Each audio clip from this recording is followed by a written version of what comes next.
Bienvenue sur la chaîne de Azriel TV9. Abonnez-vous massivement à la chaîne YouTube. N'oubliez pas de cliquer sur la cloche de notification pour être alerté de toutes nos vidéos. Bonjour tout le monde, j'espère que vous allez bien. Donc bienvenue sur la chaîne de Azriel TV9. Comme d'habitude, avant de commencer la vidéo, n'oubliez pas de vous abonner à la chaîne YouTube, de commenter, de partager, de liker. Donc voilà, merci pour la précédente vidéo. Merci pour vos abonnements, vos commentaires, vos partages. Vous avez été nombreux à regarder la vidéo sur notre précédente vidéo qui parlait de Malcolm X. On a remarqué que vous avez été très intéressés par son histoire. Donc merci à vous.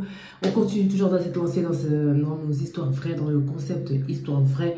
On continue dans cette lancée, donc on va passer à la 15e histoire vraie. Donc avant de commencer la vidéo, on va vous lancer les pubs, les services que l'association Azriel a. Mais avant tout, je tenais à remercier le président de l'association Azriel qui est Belem.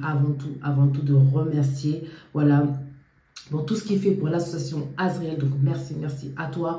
Merci aussi aux membres de l'association Azriel. Merci aux abonnés. Merci aux anciens abonnés. Merci pour ceux qui nous donnent la force, qui nous encouragent, qui nous donnent de la force. Donc merci à vous. Donc voilà, sans plus tarder, on va commencer par vous lancer les 3 services que l'association Azriel a. Et puis on va rentrer dans le vif du sujet. C'est parti. Donc le premier service, c'est Azriel Car. Je vous laisse regarder la pub et nous on se retrouve après. Si tu veux louer une voiture, voilà, une voiture à 9 places où tu pourras aller en vacances, pour se déplacer, pour profiter un peu du bon temps qui va arriver. Nous, Azriel Car, voilà, on est là, on loue des voitures, on loue des trafics pour vous si vous voulez. N'hésitez pas à nous contacter. Donc, voilà, c'était le premier service Azriel Car. Donc si vous êtes intéressé, vous avez nos réseaux sociaux, notre numéro de téléphone. Voilà, n'hésitez surtout pas à nous appeler. Donc le deuxième service, c'est Azriel Fret Livraison. Donc voilà, un service Fret Livraison pour ceux qui veulent envoyer leur colis au Congo-Kinshasa. Regardez cette pub et on se retrouve après. C'est parti. Azriel Service Fret pour l'envoi de vos colis au Congo-Kinshasa et bientôt partout dans le monde. Vous pouvez nous faire confiance pour vos colis. Ils seront en bon état, bien sécurisés et arriveront à bon port. Donc, Bobanga Teba, colis Nabino et Kozala entre de bonnes mains avec Azriel Service Fret. L'efficacité, c'est notre travail, donc pas de soucis. Bota la vidéo Oyona Suka pour besoin de renseignements, na précision nyoso pour benga biso pour na colis Nabino. Grande nouvelle, bonne nouvelle dans l'association Azriel. Donc Fungoli service moko ya fret. Donc un service de livraison pour toutes les personnes au Balingi Batin d'Abakoli Nabango na Congo-Kinshasa. Donc pour l'instant, en fait, on a ouvert un service de livraison pour les personnes qui veulent envoyer au Congo-Kinshasa. Donc pour l'instant, c'est uniquement au Congo-Kinshasa. Et après, ceux qui Kola-Lingi, on pourra envoyer dans d'autres pays d'Afrique et dans d'autres continents. Donc nous allons continuer donc pour le service de livraison. On a 2 points relais à Congo. Un qui est Nanjili et l'autre na Kasavubu. Donc on va vous mettre les adresses complètes en bas de la vidéo. C'est vos colis où ils seront délivrés là-bas. Donc c'est Nanjili et na Kasavubu. Donc pour la livraison, ça dure entre 3 semaines et 1 mois environ. Donc c'est par fret maritime. Donc voilà, ça c'est de 3 semaines à 1 mois que ça prend. Donc vous inquiétez pas pour ça. Donc voilà. Donc voilà, n'hésitez pas. Là, on vous a tout montré. On vous a montré les différents formats. On vous a montré le temps de livraison. Et on va aussi vous laisser nos numéros de téléphone. On va vous laisser aussi les adresses complètes des points de relais dans le Congo. Donc on va tout vous laisser. Donc l'efficacité, c'est notre travail. Donc faites-nous confiance pour vos colis. Ils vont arriver. Ils ne seront pas endommagés. Donc voilà, pour toutes les personnes qui souhaitent envoyer leurs colis, qui ont déjà des colis à la maison, n'hésitez pas, contactez Bisso, on va laisser notre numéro de téléphone, nos réseaux sociaux et aussi les adresses complètes. Voici les adresses et les numéros de téléphone affichés sur l'écran pour pouvoir obtenir les cartons de votre choix. Pour la première adresse est celui du siège social à Drancy dans le 93. Donc toutes les personnes qui habitent près de Drancy, il est préférable de vous diriger à cette adresse pour vos cartons. La deuxième adresse est à l'adresse du bureau, toujours dans le 93 mais à Saint-Denis. Pour les personnes qui sont à côté de Saint-Denis, téléphonez sur ce numéro indiqué à côté de la ville pour vous y rendre. Et la troisième adresse est à Lieu-Saint. Et pour toutes les personnes qui habitent dans le 77 et aux alentours du 77, appelez le numéro correspondant pour vous y joindre afin de récupérer le carton. Voilà, c'était le deuxième service. Donc on va passer au troisième service qui est Azriel Queen Secret. Donc on se retrouve après la pub.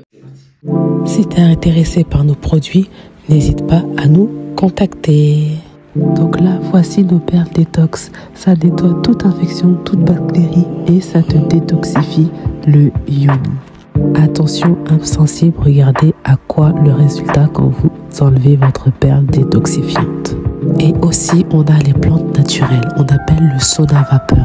Ça permet d'équilibrer les hormones et le pH. Ça améliore la fertilité, ça diminue les sécheresses vaginales et ça apaise les crampes menstruelles. Ça te détoxifie, ça te purifie de l'intérieur. Et voici notre troisième produit, les capsules Queen Yoni. Donc ça, c'est le best-seller. Si tu as des pertes malodorantes, des pertes vaginales, tu as des bactéries, des démangeaisons, des irritations, voilà, c'est pour toi une cure de 7 jours et que tu verras après les capsules, tu n'auras plus rien. Donc n'hésite pas à passer commande si tu es intéressé par nos produits. Bye. Donc voilà, c'était le troisième service, Azriel Queen Secret. Si vous êtes intéressé, il y a notre numéro de téléphone, voilà, nos réseaux sociaux. N'hésitez pas à nous contacter sur ces réseaux sociaux. Donc voilà, sans plus tarder, on va passer au 15e épisode de notre concept Histoire vraie. Donc le 15e, ça va tellement vite. Donc voilà, le 15e, on va parler de, vous le connaissez tous, vous l'avez vu tous, ça c'est sûr et certain. Mais maintenant, on va rentrer dans sa vie, on va rentrer dans son histoire, on va épiloguer, on va détailler son parcours du début jusqu'à la fin. Donc il s'agit de l'ancien président Barack Obama, le premier président noir aux États-Unis. Donc c'est parti, let's go, c'est parti. Barack Obama, né le 4 août 1961 à Honolulu, à Hawaï, est un homme d'État américain. Le 44e président des États-Unis en fonction du 20 janvier 2009 au 20 janvier 2017. Fils d'un Kenyan et d'une Américaine du Kansas, d'ascendance anglaise et irlandaise, il est élevé durant plusieurs années en Indonésie. Diplômé de l'Université Columbia de New York, il est de la faculté de droit et il est, en 1990, le premier Afro-Américain à présider la prestigieuse Harvard Law Review. Après avoir été travailleur social dans les quartiers sud de Chicago durant les années 1980, puis avocat en droit civil à sa sortie de Harvard, il enseigne le droit constitutionnel à l'Université de Chicago de 1992 à 2004. Son père, Barack Obama Sr., né à Nyongoma, Gojelo en 1936, est mort le 24 novembre 1982 à Nairobi dans un accident de voiture. Est un économiste et homme politicien kényan issu de l'ethnie Luo. Ses parents se sont rencontrés en 1960 lors de classes de langue russe à l'université d'Hawaï à Manoa. Son père Hussein Onyango Obama est présenté comme un personnage assez original. Il est le premier habitant de Ken Dubai à entrer en contact avec les Anglais à Kisumu autour de 1910. Immédiatement, il adopte un mode de vie moderne. Vêtements européens, apprentissage de la lecture et de l'écriture. Désavoué par son père et ses frères, il se met au service du colonisateur. Pendant la Première Guerre mondiale, il est responsable de l'organisation de corvées au Kenya, puis au Tanganyika. Barack Obama a été élevé par ses grands-parents maternels à partir de 1971. Étant très attaché à Madeleine, sa grand-mère, le candidat a même interrompu sa campagne pour s'occuper d'elle alors qu'elle était souffrante à Hawaï. La grand-mère de Barack Obama est décédée le 3 novembre 2008, la veille même de l'élection de son petit-fils à la présidence des États-Unis. Les parents de Barack Obama se marient le 2 février 1961. En août 1963, son père est accepté à l'université Harvard, mais il part seul pour le Massachusetts car la bourse qu'il a obtenue ne lui permet pas de subvenir aux besoins de son épouse et de son fils. Le divorce est prononcé en janvier 1964. En 1971, sa mère l'envoie à Hawaï chez ses grands-parents maternels, afin qu'il puisse suivre des études secondaires américaines. Il est inscrit à l'école Punahou, prestigieuse institution privée d'Hawaï, pour laquelle il obtient une bourse. En 1975, la maman de Barack retourne en Indonésie pour effectuer les travaux de terrain obligatoires pour son diplôme, mais Barack refuse de la suivre. Elle devient responsable d'un programme d'aide aux femmes pauvres organisé par la fondation Ford, puis contribue à développer le système de microcrédit indonésien.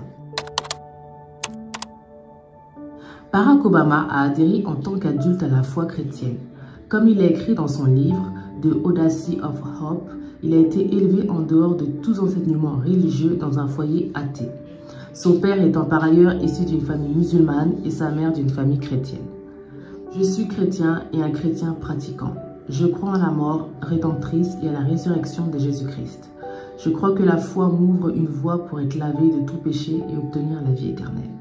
C'est le pasteur afro-américain Jeremiah White qui a amené Barack Obama à la foi chrétienne à la suite de son engagement à ses côtés dans le service social au sein de la communauté afro-américaine. Barack Obama a ensuite été 20 ans membre de sa paroisse, Trinity United Church of Grace, qui appartient à l'Église unie du Christ, une église d'inspiration réformée et congrégationniste. Le pasteur Wright a aussi marié Barack et Michelle Obama, baptisé leurs 2 filles et béni leur maison. Il a été la première personne à avoir été nommée dans le discours de remerciement de Barack Obama après son élection au Sénat des États-Unis en 2004. Toutefois, en 2008, des déclarations publiques très virulentes du pasteur Wright au sujet du passé esclavagiste des États-Unis, des Blancs et des Juifs ont fortement embarrassé le candidat à la présidentielle.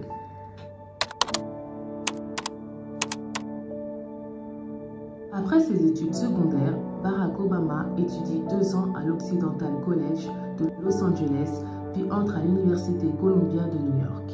Il en sort diplômé en 1983 avec un baccalauréat universitaire en sciences politiques, spécialité relations internationales. Barack Obama envisage de devenir organisateur communautaire, mais ses démarches auprès de différents organismes n'aboutissent pas. Il entre à New York dans un cabinet de consultants, travaillant pour des multinationales, d'abord comme assistant de recherche, puis comme analyste financier, fonction importante qui lui permet de disposer d'un bureau et d'une secrétaire. À la suite d'une prise de contact avec sa tante Oma, il décide de se réorienter vers le travail communautaire et quitte son entreprise. Toujours à New York, il connaît une période de travail précaire. Il travaille notamment pendant 3 mois pour l'organisation Ralph Nader, puis est recruté par un militant associatif de Chicago, Sherry Kellman, qu'il appelle Marty Kaufman dans son autobiographie. À l'été de l'année 1985, il choisit de travailler comme organisateur communautaire dans le quartier noir défavorisé de Brownsville, dans la banlieue de Chicago. Il devient adjoint de Sherry Kellman, travailleur social chrétien, membre d'un réseau d'églises progressistes. Jusqu'en 1987, Barack Obama, nommé Babyface par les pasteurs locaux, arpente Southside pour aider les résidents à s'organiser dans la défense de leurs intérêts, pour obtenir le désamiantage des logements sociaux, l'ouverture de bureaux d'embauche ou pour lutter contre la délinquance des jeunes. C'est durant cette période que Barack Obama, élevé sans religion, se rapproche de l'Église unie du Christ, dirigée dans le quartier par le pasteur Jeremiah White, et embrasse la religion protestante. Au cours de l'année 1987, il pose sa candidature à plusieurs universités et est accepté à Harvard en février 1988. Il quitte Chicago en mai 1988 et après un séjour touristique en Europe, part pour son premier voyage au Kenya.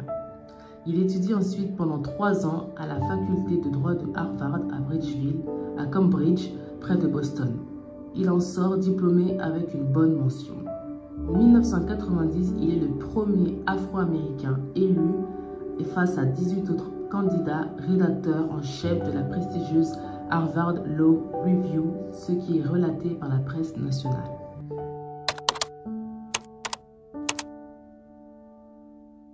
En 1996, Barack Obama est élu au Sénat de l'Illinois dans la 13e circonscription couvrant les quartiers de Southside à Chicago, dont le quartier de Hyde Park dans lequel il vivra avec sa femme et ses 2 filles jusqu'à son entrée à la Maison-Blanche.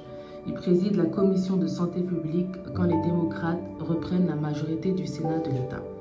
En 2000, il tente de se faire désigner aux primaires démocrates pour être candidat à la Chambre des représentants des États-Unis, mais il est battu avec 30% des voix contre 61% à Bobby Rush, le titulaire démocrate sortant et ancienne figure historique du Black Panther Party.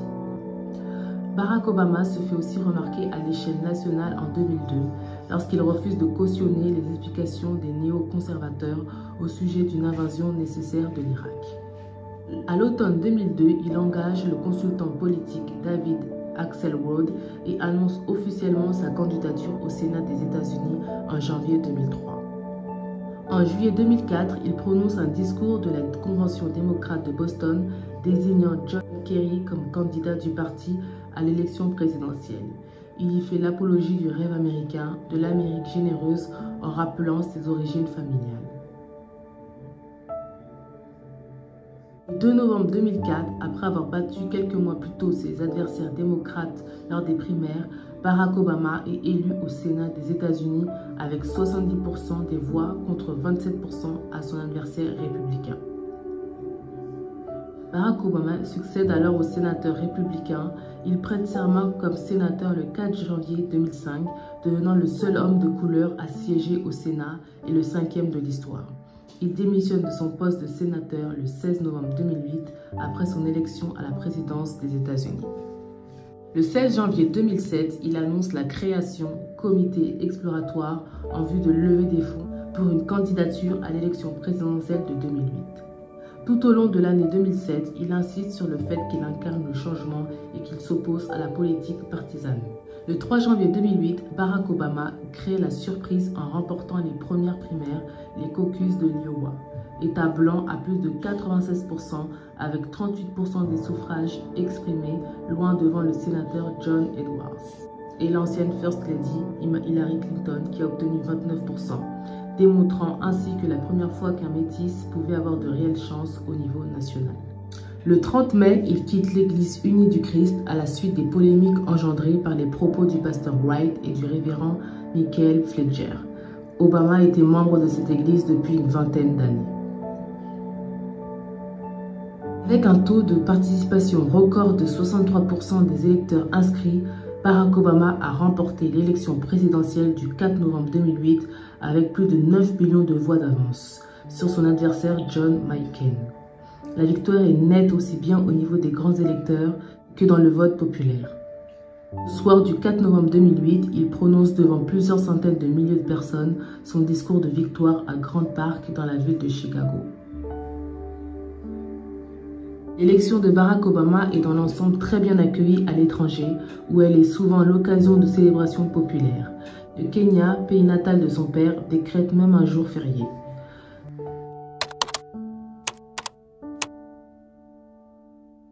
Personnalité attachée à ses racines afro-américaines, il a des goûts culturels éclectiques. C'est un grand lecteur, écrivant lui-même ses livres et ses discours les plus importants. Barack Obama doit une bonne partie de son ascension politique à ses talents d'orateur et à son charisme. Bien que métis, Obama est décrit comme noir, principe de la règle de l'unique goutte de sang, et se définit lui-même comme noir. Donc voilà, c'est la fin de la vidéo. J'espère que vous avez apprécié ce 15e épisode qui s'agissait de l'ex-président des États-Unis, Barack Obama. J'espère que ça vous a plu. J'espère que vous en avez appris un peu plus sur ce personnage, sur cette personne, sur ce président-là qui s'est battu pour devenir et être ce qu'il est devenu maintenant. Donc voilà, j'espère que vous avez apprécié la vidéo. J'espère que vous avez trouvé la vidéo intéressante. N'hésitez pas en commentaire à me dire quelle histoire vraie vous voulez qu'on parle par la suite. Donc n'hésitez pas à nous mettre des commentaires, à aimer, à liker, à nous booster pour qu'on continue à faire des vidéos. Donc voilà, abonnez-vous encore une fois de plus, appuyez sur la cloche de notification, commentez, partagez la chaîne YouTube Azriel TV 9 pour qu'on soit une grande famille de l'Azriel TV 9. Donc voilà, partagez la chaîne Azriel TV 9 autour de vous. Donc voilà, nous on se retrouve comme d'habitude jeudi prochain pour une nouvelle vidéo. Et puis je vous dis, prenez soin de vous. C'est la fin de la vidéo. Merci d'avoir regardé la vidéo jusqu'à la fin. N'oubliez pas de vous abonner massivement.